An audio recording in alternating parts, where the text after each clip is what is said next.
Good day, my friends. Welcome to another exciting episode of the Daily Torah broadcast, a ministry of the Messianic Discipleship Institute.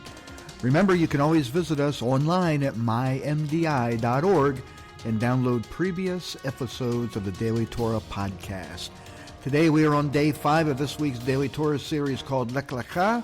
Yesterday we talked about how Abram handled the situation with Lot being taken captive, and he rescued him, and then we see this introduction to this mysterious figure called Melchizedek, the king of Salem. Today we will discuss the covenant given to Israel and where we are today in Bible prophecy. Let's pick up the story in Genesis chapter 15, starting in verse 1. In Genesis 15, verse 1, it says, "After these things the word of the Lord came to Abram in a vision, saying, 'Do not be afraid, Abram, I am your shield, your exceedingly great reward.' But Abram said, 'Lord God, what will you give me, seeing I go childless, and the heir of my house is Eleazar of Damascus?' Then Abram said, 'Look, you have given me no offspring. Indeed, one born in my house is my heir.' And behold, the word of the Lord came to him, saying, 'This one shall not be your heir, but one who will come from your own body shall be your heir.' Then he brought him outside and said, 'Look now toward heaven, and count the stars if you are able to number them.' And he said to him, 'So shall your descendants be.'" So again, remember he told him to count the dust before, now he's telling him to count the stars. And he says, "So shall your descendants be." And Abram believed the Lord, and the Lord accounted it to him for righteousness. See, the Lord always just wants us to believe his word and what he's saying. And then Abraham asks a legitimate question: "How shall I know that I will inherit it?" Then God confirmed the covenant with Abram by having him divide a 3-year-old heifer, a goat, a ram, and some turtle doves and pigeons. And he split the animals in two. And then that night, he passed through it with a burning torch. And this was a common practice for treaties between leaders back then.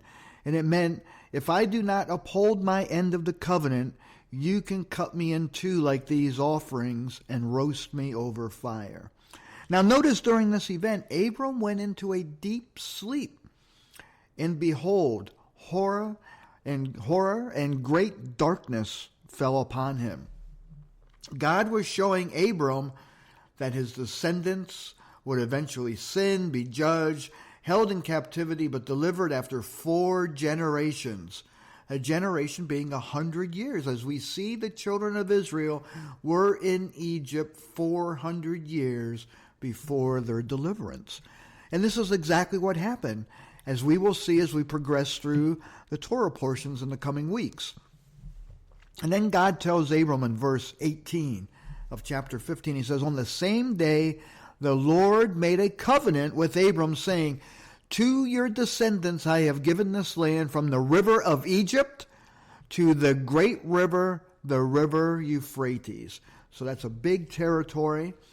And then immediately following this passage, what happens? Oh my, this is where things get interesting, and world civilizations have been suffering the consequences of this decision even until today. But let's notice it in Genesis 16. In Genesis 16, verse 1, what do we read? He says, "Now Sarai, Abram's wife, had borne him no children, and she had an Egyptian maidservant whose name was Hagar. So Sarai said to Abram, 'See now, the Lord has restrained me from bearing children.'" See, this was another test for Abram and Sarai. And Sarai says, "Please go in to my maid. Perhaps I shall obtain children by her." So Abram, sure. He heeded the voice of Sarai, and Sarai, Abram's wife, took Hagar, her maid, the Egyptian, and gave her to her husband to be his wife, after Abram had dwelt 10 years in the land of Canaan. So this could have been like 10 years later after the covenant was given to him. We don't know how much time has gone by, but it's obvious a test for them. Even though the Lord had given them the promise, they were waiting. And how many times, my friends, do we receive a word from the Lord? I know I have. Just starting this Messianic Discipleship Institute, the Lord always told me, I always asked, "Lord, where will I get disciples? Where do I get students? And he always told me, I will bring them to you. And he has, one by one, all over the world. People have come, and we're just growing a little bit at a time. We don't have a lot of quantity, but we have quality people who are serving the Lord and learning their Hebraic roots and learning how to raise up new congregations and to shepherd the flock, to feed the flock, and to tend to the flock. And so Abram was given a test here, just like we are all given tests of patience, waiting on the Lord. So in verse 4, in 16, he goes in to Hagar. She conceived, and when she saw that she had conceived, her mistress became despised in her eyes.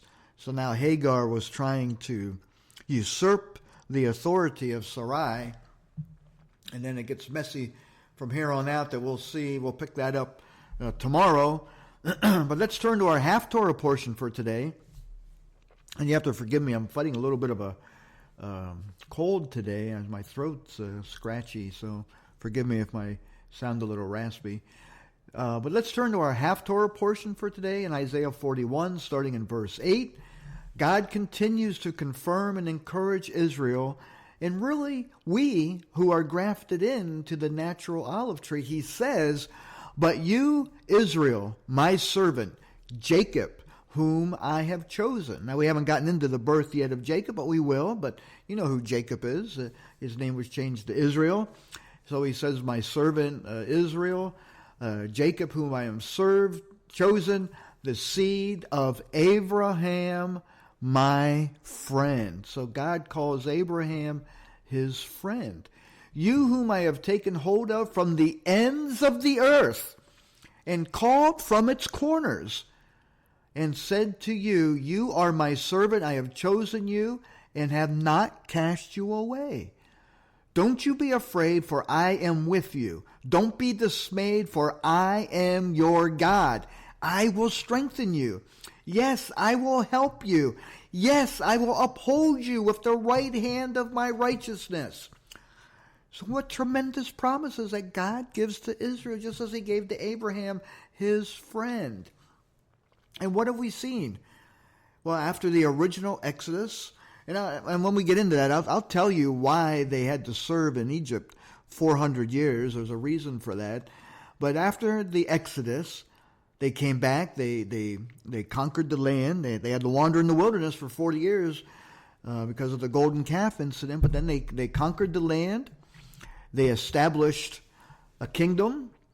And then this kingdom split during Solomon's reign in sin. Both ended up going into captivity. The northern kingdom of Israel in 722 AD. And then Judah in 586 BC by the Babylonians. Israel, the northern 10 tribes, they never returned. After Assyria took them captive, they were dispersed throughout the four corners of the earth. Then when Judah went into captivity, they returned 70 years later under the prophets Ezra and Nehemiah, and they rebuilt the temple, and it stood until 70 AD, some 40 years after Yeshua's death and resurrection, and the people once again were scattered all around the world when the Roman Empire fell. Now some remained in the land, but very few, because then the Ottoman Empire eventually conquered the area. I mean, the Ottoman Empire started in like 1200s, longest serving empire in world history. Well, you never hear much about it. But they conquered the land in 1517 until Great Britain delivered the Holy Land after World War I in 1917, exactly 400 years later. What a parallel account here. It's amazing.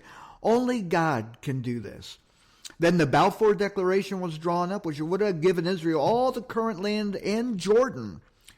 But the Arabs, they fought over it. They would not agree. The UN got involved, which was the League of Nations back then.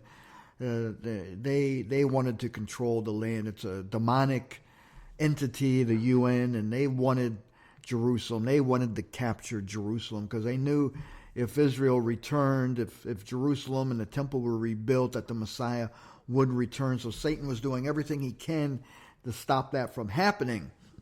And then we entered into World War II in the late 30s and 40s, and then the Holocaust, and finally the rebirth of the nation of Israel on May 14th, 1948. Now, just as God said in his saying in Isaiah, he will draw them back from the four corners of the earth, that he has chosen them and not cast them away, as many Christian and Catholic churches thinking they have replaced Israel with their replacement theology, but nothing could be further from the truth. We are all grafted in. There are tens, if not hundreds of thousands of Messianic Jewish believers in the land, and all around the world. There's many in the land and all scattered around the world. And this is why we are in the midst of a Messianic revival. Many are being drawn back to their Hebraic roots. The fullness of the Gentiles is almost full, and when it is, the Messiah will return.